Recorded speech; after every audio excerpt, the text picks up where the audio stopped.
Hello बच्चों, चलिए प्रश्न को पढ़ते हैं। निम्नलिखित में से कौन सा यौगिक नाभिक राजी यौगिक अभिक्रियाओं की ओर सर्वाधिक क्रियाशील होगा? एबीसीडी 4 विकल्प है, सही विकल्प का पता करना है। तो चलिए प्रश्न की मुख्य अवधारणा पे बात करते हैं। मुख्य अवधारणा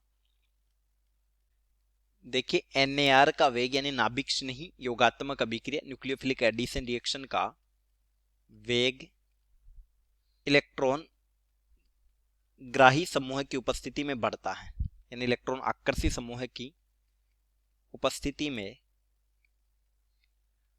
बढ़ता है। ऐसा क्यों होता है, चलिए समझते हैं। देखिए, नाभिक स्नेही योगात्मक अभिक्रियाओं में होता क्या है, कार्बोनिल यौगिकों की अभिक्रिया है ये।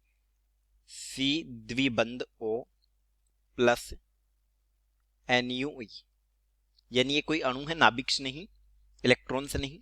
तो देखिए, C द्विबंध O एक ध्रुवीय बंध है, तो कार्बन पर आंशिक पॉजिटिव और ऑक्सीजन पर आंशिक नेगेटिव होता है। तो यहां से एक नाभिक स्नेही प्राप्त होता है और वो नाभिक स्नेही अटैक करता है धनावेशित कार्बन पर, यानी कार्बन पे धनावेश जितना अधिक होगा आक्रमण उतना ही आसान होगा। इसलिए इलेक्ट्रॉन ग्राही समूह इस वेग को बढ़ाते हैं क्योंकि वो धनावेश उत्पन्न करते हैं।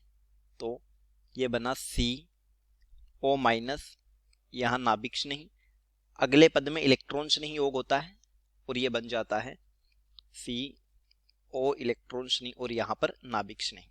अब देखिए, कार्बोनिल कार्बन पर ये जो दो समूह होंगे, अगर कीटोन है तो दोनों एल्किल होंगे और एल्डिहाइड है तो एक हाइड्रोजन होगा। ये त्रिविम बाधा को निर्धारित करेंगे। कार्बोनिल कार्बन पर त्रिविम बाधा बढ़ने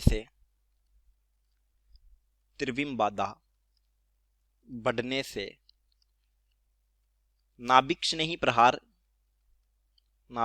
प्रहार कठिन हो जाता है या मुश्किल हो जाता है। अतः एल्डिहाइड की क्रियाशीलता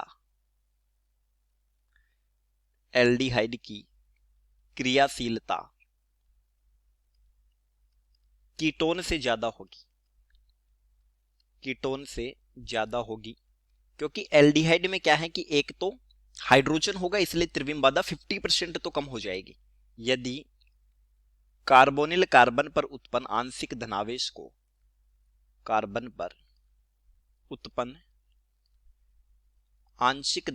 को आंशिक धनावेश को अनुनाद मिलता